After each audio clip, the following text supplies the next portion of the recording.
ಚಿತ್ರದುರ್ಗದಲ್ಲಿ ಬಡಗಿ ಕೆಲಸಗಾರರ ಕನಸಿನ ಮನೆ ಯೋಜನೆಗೆ ಇದೀಗ ಚಾಲನೆ ಸಿಗುತ್ತಿದೆ.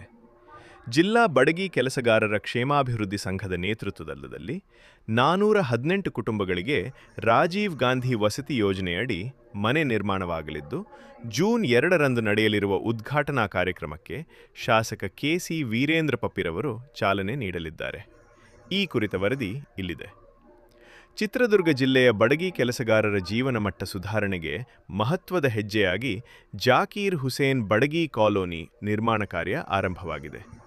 ಜಿಲ್ಲಾ ಬಡಗಿ ಕೆಲಸಗಾರರ ಕ್ಷೇಮಾಭಿವೃದ್ಧಿ ಸಂಘದ ಜಿಲ್ಲಾಧ್ಯಕ್ಷರಾದ ಎ. ಜಾಕೀರ್ ಹುಸೇನ್ ಅವರ ನೇತೃತ್ವದಲ್ಲಿ 418 ಫಲಾನುಭವಿಗಳಿಗೆ ರಾಜೀವ್ ಗಾಂಧಿ ವಸತಿ ಯೋಜನೆಯಡಿ ಮನೆಗಳನ್ನು ನಿರ್ಮಿಸಿಕೊಡುವ ಯೋಜನೆ ರೂಪಿಸಲಾಗಿದೆ.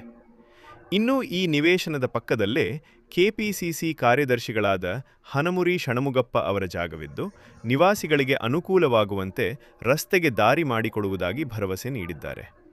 ಇದರಿಂದ ಭವಿಷ್ಯದಲ್ಲಿ ಕಾಲೋನಿಗೆ ಉತ್ತಮ ಸಂಪರ್ಕ ವ್ಯವಸ್ಥೆ ದೊರೆಯಲಿದೆ ಎನ್ನಲಾಗಿದೆ.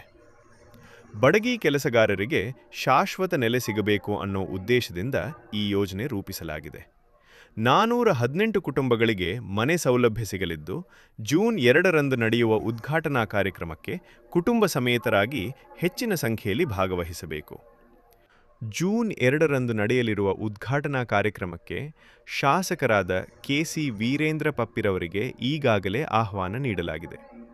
ಕಾರ್ಯಕ್ರಮದಲ್ಲಿ ಕೆಪಿಸಿಸಿ ಕಾರ್ಯದರ್ಶಿ ಹನಮುರಿ ಷಣಮುಗಪ್ಪ, ನಗರಾಭಿವೃದ್ಧಿ ಪ್ರಾಧಿಕಾರ ಅಧ್ಯಕ್ಷರು ಎಂ.ಕೆ. ತಾಜ್ಪೀರ್ ಸೇರಿದಂತೆ ಇನ್ನು ಮುಂತಾದ ಕೌನ್ಸಿಲರ್, ಸಂಘ ಸಂಸ್ಥೆಯವರು, ಸಂಘಟನೆಯವರು, ಅನೇಕ ಗಣ್ಯರು ಭಾಗಿಯಾಗಲಿದ್ದಾರೆ. ಜೊತೆಗೆ ಹಿರಿಯರಿಗೆ ಸನ್ಮಾನ ಹಾಗೂ ಅವಾರ್ಡ್ ನೀಡುವ ಕಾರ್ಯಕ್ರಮವನ್ನು ಆಯೋಜಿಸಲಾಗಿದೆ.